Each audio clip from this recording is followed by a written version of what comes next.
Hey everybody, it's Jason with the Board Game Mechanics, and today we're going to take a look at a game called Demon Worker.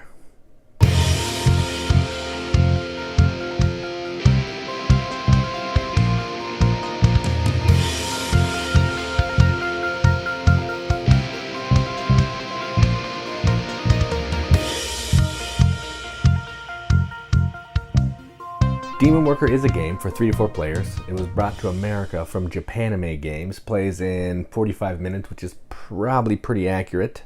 And what you're doing in this game is you are taking on the role of like an overlord. So Satan, Beelzebub, Asmodeus, and then one that I'm not really good at saying. And you're trying to send out your demon workers to go collect souls, get weapons for battles, get magical stones to help you attract more workers. Effectively what this is, it's a worker placement game. You're trying to go to the locations, collect some different types of resources to use those resources to get more workers and fulfill goals for the end of the game. That's effectively the game, but let's go on the table, see how it works. Alright, so here's a game of Demon Worker, all set up for 3 players. To set up, you're going to lay out the scoreboard here, put the round marker there, put each person's marker on 0. I've already moved one up, which we'll get to in a little bit. You're going to lay out the board. In a 3-player game, these are the cards you're going to be using. You're going to take out 2 cards, but in a 4-player game, there's going to be 11 cards. And these are the locations that you're going to be able to send your demon workers to. Then you're going to give each player a character, which I've done here. So we have Beelzebub, I don't know how to say this one, Angra, and Satan. And you'll give each player their pawns of their color. So there should be 9 total, 1 there. They'll have 6 in the supply, 1 on each of their workers. Then you're going to either randomly deal each person 6 more demon worker cards, or if you're familiar with the game, you can do a draft. I've just randomly dealt them out. And then you'll give each player 2 of these planning cards. They're going to look at them and keep 1. They're effectively going to be worth points at the end of the game if you have certain leftover tokens. So that's kind of what they're just in-game goals.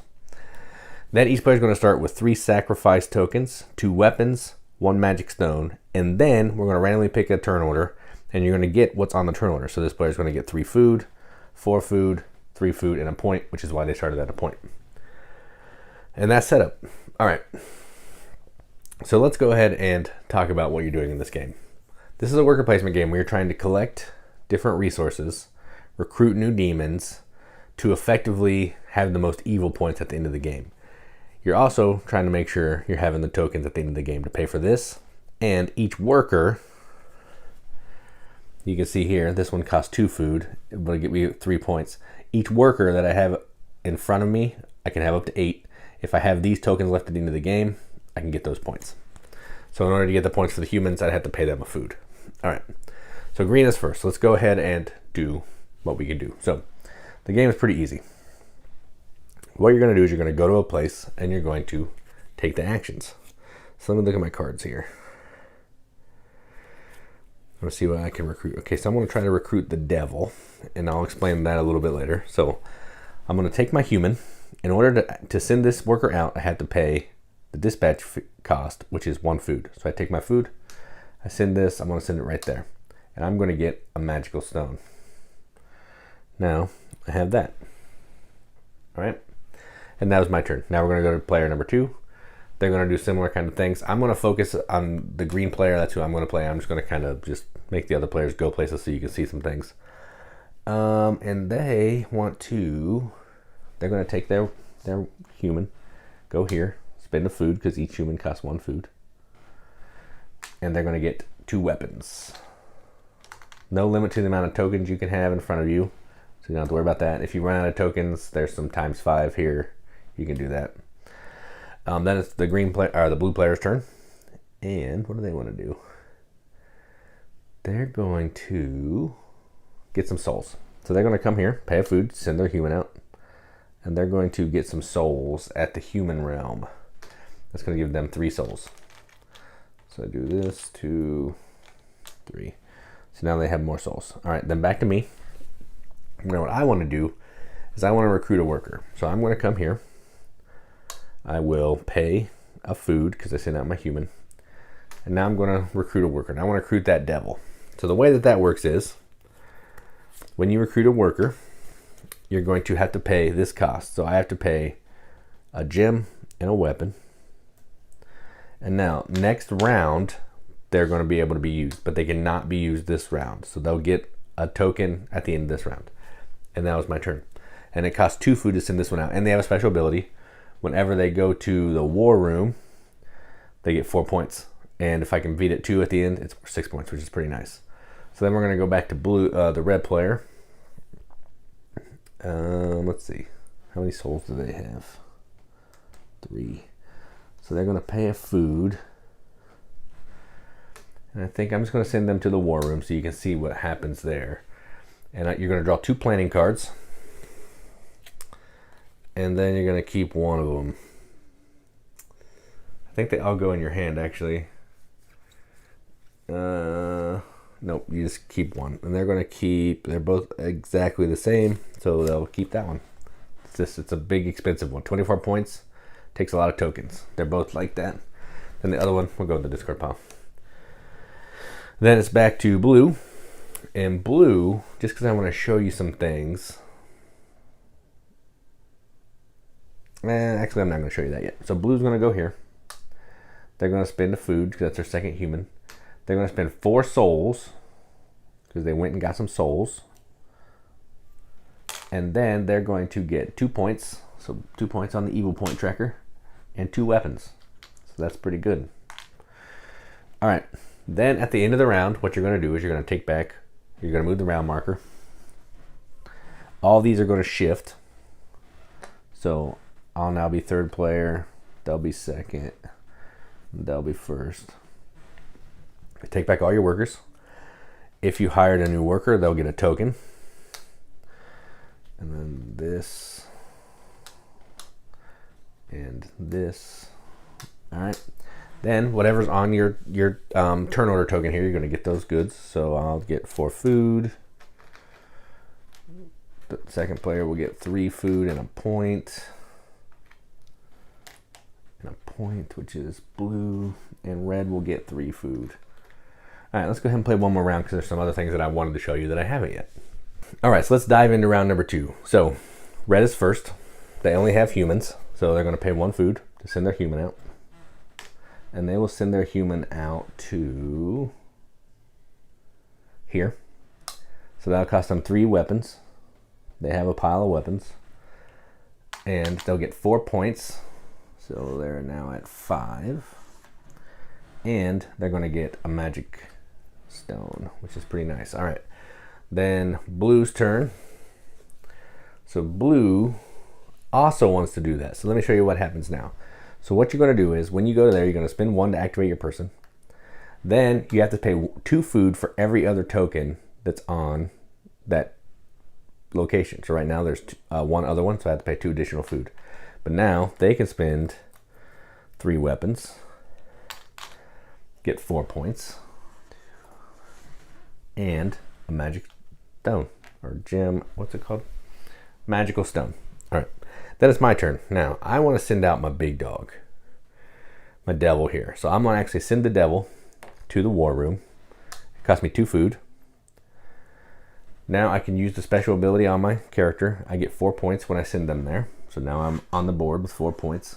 And now I can take that action. So I can draw 2 cards. And I'm going to keep this one because it seems easy. 3 weapons and a stone. Discard that one. Now, if I want to, I can make exchanges down here. So I can trade 4 food for 3 souls, 3 souls for 2 weapons for that, or vice versa. So let's see what I need. Do I need anything here? I need 2 magical stones. I don't have any weapons. No, I'm not going to do anything right now. I'm good with what I have. All right, so that is my turn. Back to red. So they're going to just come up here.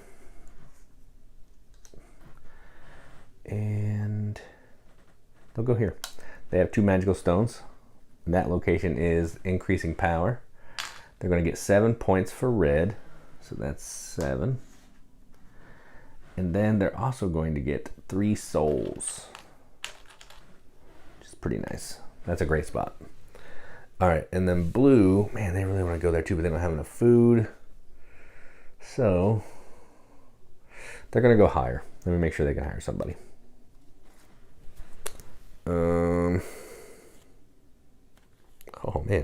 That's nice. Yeah, they're going to hire... Oh, they can't hire that one. Just kidding. So they're going to hire the Jeweled Gargoyle. So what they're going to do is pay 1 food. Send this one over here to the audience room. And they're going to hire the Jeweled Gargoyle. There's not a ton of room, so let me stack up these humans because we know we have 2 humans. We'll go right there. It cost them 2 magic stones, so they pay that. And now they're going to have a 3rd worker next round. Now it's back to me. Do I want to hire another person? I think I do. Hiring is... Oh, I can't. Nope, I can't hire this round. Okay, that's fine. So 1 food. I'm going to get another stone. So 1 food for that. Give me magical stone.